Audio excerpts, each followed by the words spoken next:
Olá, boa noite a todos. É com grande prazer que eu vou apresentar hoje o nosso palestrante. E então, esse é um evento, mais um SBRH Educa Update, né, da SBRH. Gostaria de parabenizar a doutora Nilka Donadil e toda a diretoria, né? Eu, como faço parte também, sou diretor científico da sociedade, Vinícius Medina Lopes. Também é um prazer estar aqui com vocês. E esse é um evento que a gente gostaria de agradecer muito, né, o patrocínio da Dasa, né, tanto neste evento como para a SBRH de uma maneira em geral. Então, o assunto de hoje é um assunto sobre o teste genético pré-implantacional para doenças poligênicas. Então, assunto bem inovador. E quem vai falar para a gente é nosso palestrante, é o Nathan Treff. Ele é cofundador e diretor de ciências da Genomic Prediction, professor associado de genética e obstetrícia, ginecologia e ciências reprodutivas na Rutgers University. Ele já recebeu 6 prêmios e o Prêmio Novo Investigador de 2013 da Sociedade Americana de Medicina Reprodutiva, CRM. Então, as perguntas, vocês fiquem à vontade para fazer as perguntas aqui no chat, né, do YouTube, e que nós vamos poder, então, traduzir, e o Nathan vai ter o prazer de estar respondendo logo após sua apresentação. Então, so Nathan, you can start right now Great, your thank you. presentation. Thank you very much for being with us this night. Thanks for having me. Great. I want to talk to you about some of the things we've developed at Genomic Prediction, including pre-implantation genetic testing for polygenic diseases. I want to disclose that I'm a shareholder and co-founder of Genomic Prediction. I'll start by reviewing some of the methods of PGT that we've improved a bit by combining copy number and genotyping. I'll focus mostly on polygenic disease risk scoring. And then briefly mention a methodology for looking at miscarriage risk within the pre-implantation embryo. In the United States, PGT is becoming more and more common. 40% of cycles in 2018 involved some type of PGT. The most common, of course, is to look for aneuploidy or count the chromosomes. Conventional testing also includes looking at monogenic disease and structural rearrangements. The most common methodologies used for PGTA involve copy number. 2 different plots are shown here where, for example, you can see the 24 chromosomes, and in this example plot, chromosome 5 has an increased copy number. This is a methodology involving Illumina platforms, and Thermo Fisher also has platforms that are used by several companies, which gives similar type of information. One of the limitations of copy number-based analyses is overcalling things like mosaicism. Intermediate copy numbers can often be misinterpreted as evidence of mosaicism. We recently published a review of several dozen papers where almost 2,000 embryos were retested. And specifically, when you look at 289 that were diagnosed as mosaic, the retest actually demonstrated that a large percentage were not actually mosaic. And if anyone's interested in more on my opinion around mosaicism, I would encourage you to read a recent editorial that Dr. Paulson and I wrote in FNS Reports. But I want to talk about our PGT platform and how we've developed it to polygenic disease for the first time. Excuse me 1 minute. The platform is different in terms of how it evaluates DNA. We're looking at 800,000 single nucleotide polymorphisms. This gives us high resolution for copy number analyses. We can directly measure mutations. And because it's commonly used in biobanks, such as the UK Biobank, we have the ability to predict polygenic disease risk. And so because of that, from one biopsy, we can perform all 4 types of testing. And also a new test that we refer to as M2, which evaluates miscarriage risk. I'll talk briefly about that at the end. We've gone through pretty rigorous validation of the laboratory, including accreditation by both CLIA and CAP. And as I mentioned, the combination of copy number and genotyping is important. Genotyping improves the accuracy of all major areas of PGT, including PGT-A, SR, M, and P. And to give you an example of how that works, what you see here is copy number. So with PGT-A, what we're doing is counting chromosomes, whether it's with next-gen sequencing or other methodologies. The copy number analysis is used to evaluate the number of chromosomes. This example shows an embryo with a monosomy of chromosome 13 and a trisomy of chromosome 21. But what we do in addition to that, by having genotypes, we can look at what's called an allele ratio. So in a normal chromosome, for example, chromosome 5, where there are 2 copies, we see this 1-to-1 ratio. So there's one of each of the 2 alleles in a heterozygous SNP present. So 1 on each chromosome, and that 1-to-1 ratio is 50%. So that's why all of the SNP, heterozygous SNPs on this chromosome cluster around this 50-50 ratio. In contrast, when you have a monosomy, it means you have only 1 chromosome. There's no opportunity for heterozygosity, so we see what's called loss of heterozygosity, LOH, on that chromosome. And with a trisomy, instead of a 50-50 ratio, because we have 3 copies, for heterozygous SNPs, we see a 2-to-1 ratio. There's 2 of one allele and 1 of the other allele, so it shifts to a 33 and 66% ratio. So essentially what we do is combine both copy number and genotyping, and it improves the accuracy of predicting aneuploidy by not just limiting it to copy number based predictions. This is an example where the copy number looks normal, but in fact there's a uniparental disomy of chromosome 7, which is only identifiable using genotypes. Another example looks normal, but in fact there's loss of heterozygosity across the whole genome, which indicates a uniparental diploidy or haploidy. And this actually occurs in blastocysts more frequently than we previously thought. Another example is triploidy. This is where you have 3 copies, so a 2-to-1 ratio for all of the chromosomes. Again, missed by copy number. Overall, abnormal ploidy in the blastocyst accounts for 1 in 100 embryos. So this is, again, as I said, more frequent than we thought, and information that's missed by copy number alone. These violin plots that I've been showing you are really a combination of all the SNPs on 1 chromosome, but if we look across the entire chromosome, we can see this 2-to-1 ratio for individual SNPs. This is an example looking at chromosome 16.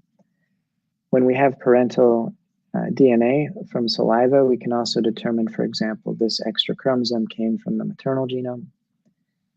And by looking at whether or not 2 different alleles are inherited from 1 parent, we can determine that the aneuploidy originated during meiosis.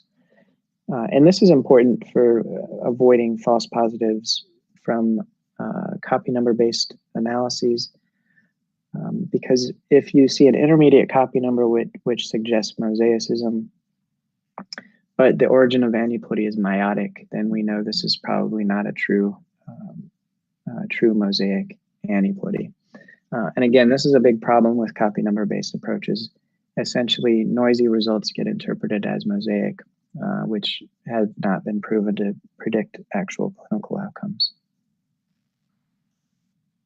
Another advantage of the genotyping is while copy number based approaches for PGT-SR cases can only distinguish between whether or not an embryo is normal or a carrier versus unbalanced, with the genotypes, we can actually determine that an embryo is truly normal as compared to a carrier of the same balanced translocation as their parent.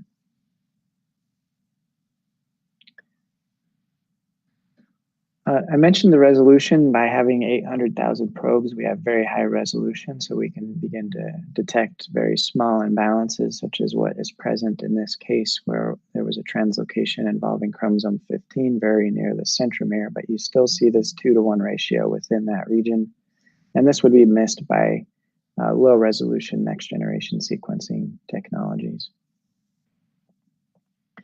For PGT-M cases, because we can directly measure the mutation, unlike approaches, for example, like carrier mapping, where you need to have family members. By being able to directly measure mutations, we can process cases where there may not be family members available, or if there's a risk of recurrence of a de novo mutation.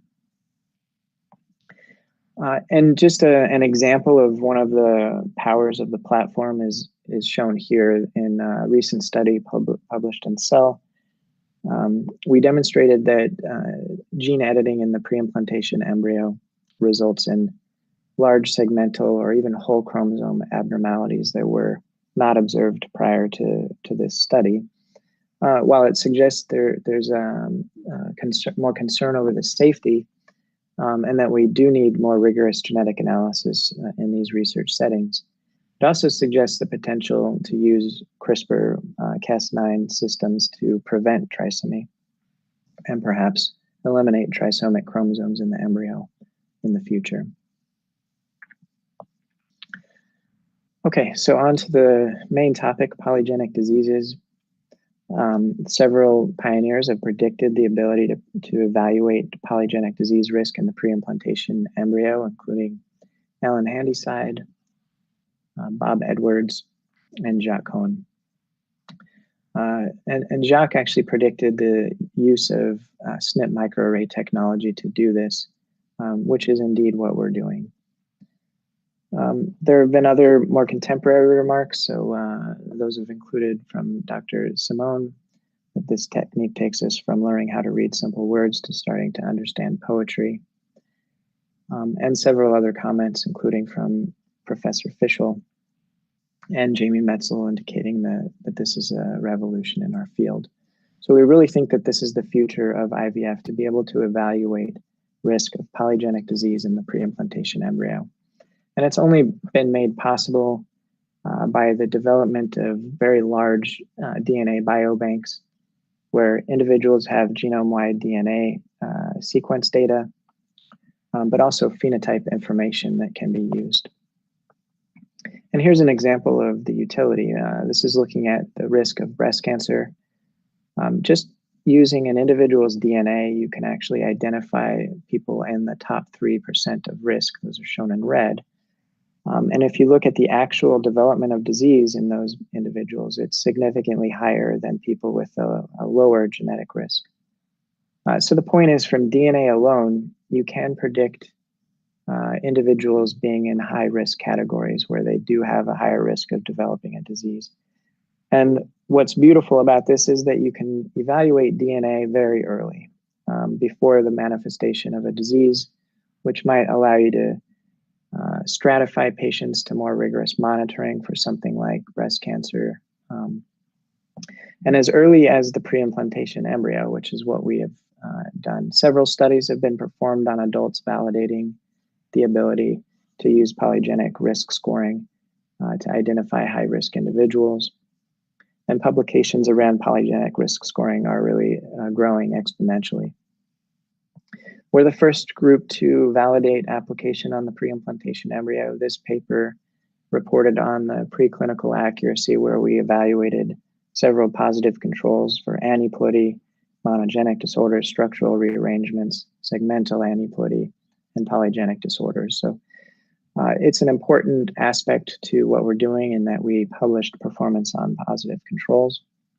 We went on to evaluate clinical utility by looking at adult siblings with known disease status, and I'll go into detail on that in the next few slides. And this includes looking at a cohort of over 11,000 sibling pairs.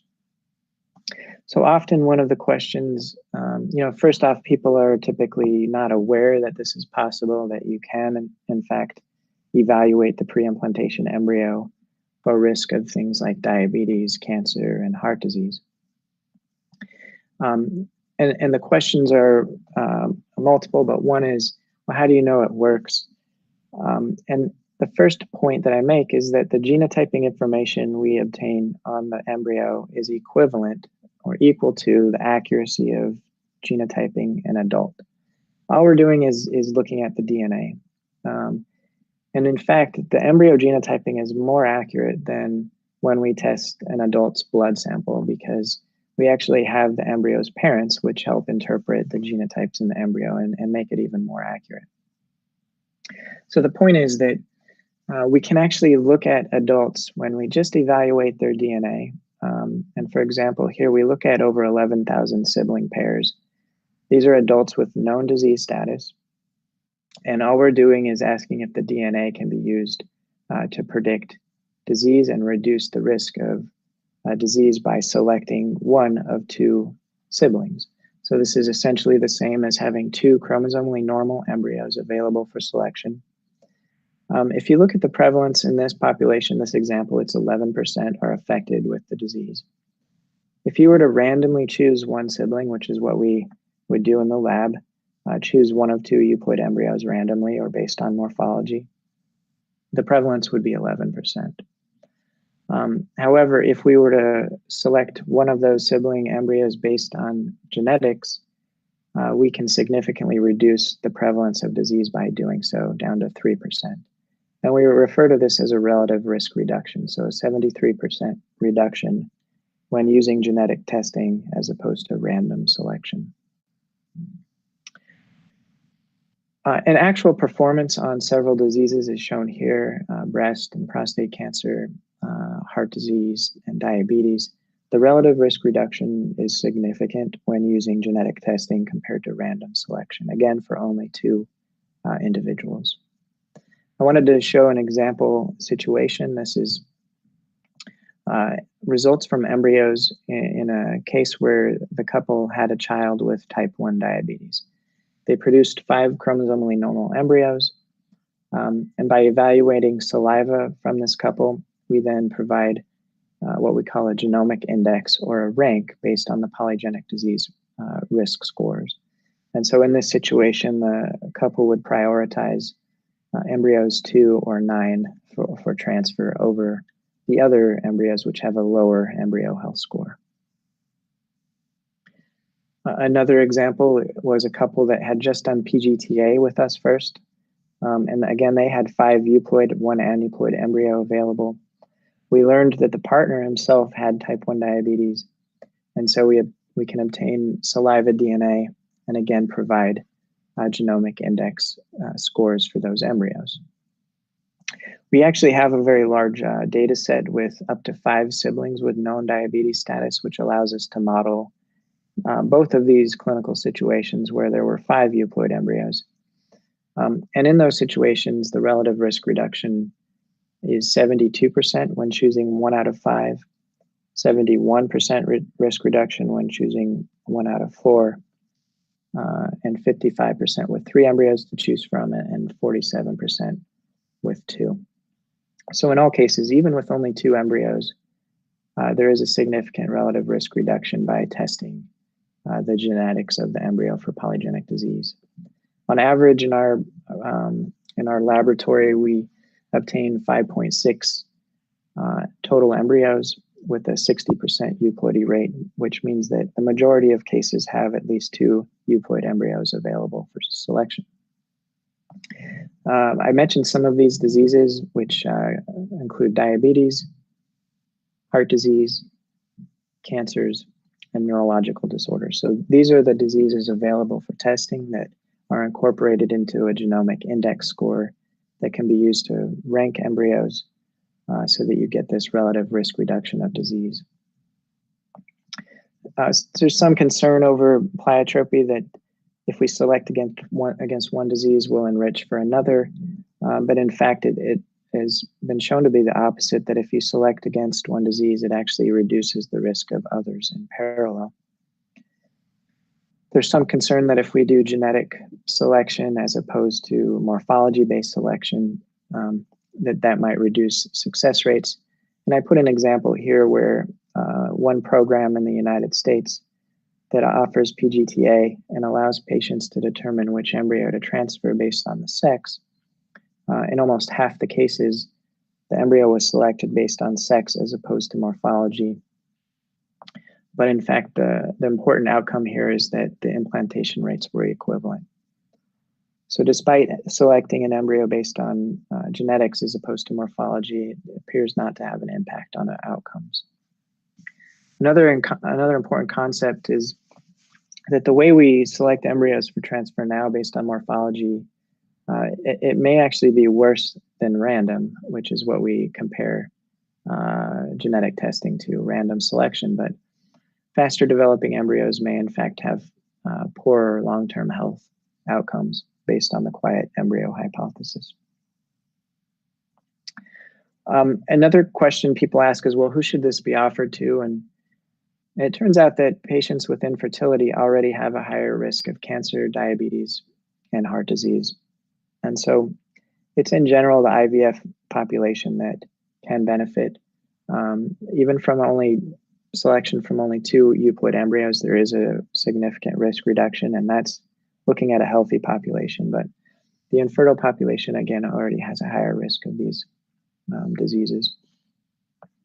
Compared to monogenic disorders, obviously polygenic disorders are much more common in the general population. And if the embryo has a first-order relative, which means there's a family history, there's a significant increased risk to the embryo itself. So if you have a couple that comes into you and they talk about their family history of, say, cancer or diabetes or heart disease, it's certainly worth talking to them about the options that are available.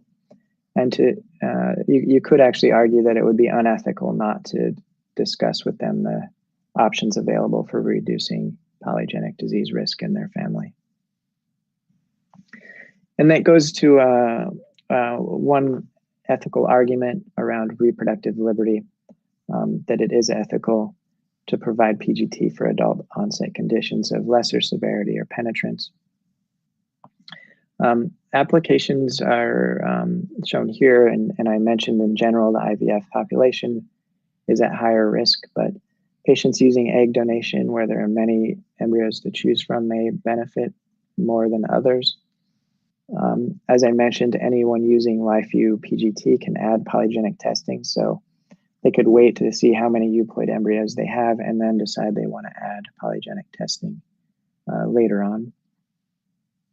And of course, I think if you have a patient with a family history, that they would be most interested in this option. The last topic is related to miscarriage risk assessment. This is one of the first times that we have a marker that is present in either the mom or the dad that can confer risk of miscarriage during pregnancy. It's an embryonic phenotype. This annexin A5 gene, there's 4 mutations in the promoter, which are more common in IVF patients. And we've seen it through several publications that carriers have an increased risk of pregnancy complications, including miscarriage. The interesting thing about this is that there is an intervention. So if you order a saliva test and a couple comes back as carrier, perhaps you're having them tested because of recurrent pregnancy loss. They come back as a carrier. There is an option to provide low molecular weight heparin during pregnancy, and that increases success rates dramatically for those individuals. Another option is to actually test the embryos produced by these couples so that they don't have to go through low molecular weight heparin treatment. And so what you can do is get a report that includes aneuploidy, but also the M2 status, so they can select a non-carrier embryo for transfer to reduce the chances of a miscarriage. To conclude, I've shown you why genotyping is important for conventional PGT. Polygenic risk scoring in embryos is as accurate as adults. This allows us to demonstrate clinical utility by looking at several thousand sibling pairs. And then finally, that M2 testing can improve outcomes and may be an important option for patients that have unexplained negative outcomes. I want to mention our partnership with Dasa, Gene 1 Chromosome, and to make everyone aware that this PGTP testing is available in Brazil. Our future directions include a randomized clinical trial on PGTA in advanced maternal age, an observational trial for the PGTP-based testing in the United States. And we're also doing a clinical trial on M2 haplotyping in IVF. I'll thank everyone at Genomic Prediction and the computational biology team, molecular genetics, business development, genetic counseling, our collaborators at RMA of Connecticut, Columbia University, and Simon Fischel at Care Fertility. And I encourage everyone listening, if they are working, if any of you are working on genetics in IVF, to submit your work to our new journal, FNS Science. We would really like a focus in this journal to include genetics of the pre-implantation embryo. Thank you.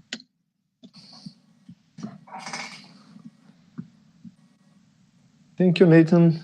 Thank you very much. Right now, we don't have any questions in the chat. Okay. But I'd like to ask something. Sure. When you do this kind of test to make your data to doing the test, you use a kind of population. I don't know if what kind of population, United States population. Does it has to be, do you need some Brazilian data to do all this polygenetics? Yeah, no, it's a very good question. So the main database available is the United Kingdom Biobank, the UK Biobank, which it consists mostly of European Caucasian ancestry. And so there are some ancestries in South America that fall in that category. But I think for us to be able to expand to all ethnicities, all ancestries, you're right, we need more databases, and that's something we're working on to look into with Brazil. There are DNA biobank projects that may help expand testing to other ethnic backgrounds. But we've also, this testing is also available for ethnicities beyond European Caucasian, Asian ancestry, for example. We can make some predictions, and even when there isn't data available for a specific ancestry, the capabilities might be somewhat lower or reduced in terms of predicted value, but there is still value in applying it to those individuals. Okay, thank you very much. And so we are very happy we can offer this kind of tests for our patients right now in Brazil by Chromosome, by Gen1, and by Dasa, right? So that's right. I'd like to thank you, Nathan, to be with us this night, and I hope everybody find this lecture useful, and because I like it very much. And we hope that we can afford, patients in Brazil can afford to do all this kind of tests. Some can, but almost them they cannot do this. But probably they are going to be able to do this. Okay. Yeah, no, it's a good point, and I think for example, the United Kingdom is really heavily invested in polygenic risk scoring, and they're now considering supporting this government-wide, so that the entire country might have universal genetic testing because it is inexpensive. So I think the more we educate the public about these options and the reduced risk of disease and prevention of disease, that we might see more insurance, more government involvement to subsidize these interventions. So hopefully that, and in parallel, we have tried to make this particular test cost-effective relative to existing PGT methodologies. It's not extremely expensive compared to something like PGTA, for example. I have a good question from Paula Navarro. She's asking you if you can do this exam not doing biopsy by the non-invasive PGT. You can look for that not by biopsy. You can do this, the median. Can you test by using the median? No. No, and it's a whole nother topic, but I think that it's not possible from culture media or non-invasive. And whether or not it's possible to do any kind of PGT accurately non-invasively, I think it remains to be determined. Okay. So I'd like to thank you for being with us. See you in another time. Okay, yeah. Thank you so much. Maybe here in Brasilia. Maybe you can come here in Brazil to talk with us personally. Sounds good. Yeah. I appreciate it. I hope everyone stays safe and healthy, and I will talk to you soon. Thank you. Thank you very much. Então, muito obrigado, gente, por estar conosco hoje. Agradecemos mais uma vez aí a Chromossome, Genuano e Dasa por estar junto com a SBRH nos nossos eventos. Boa noite a todos.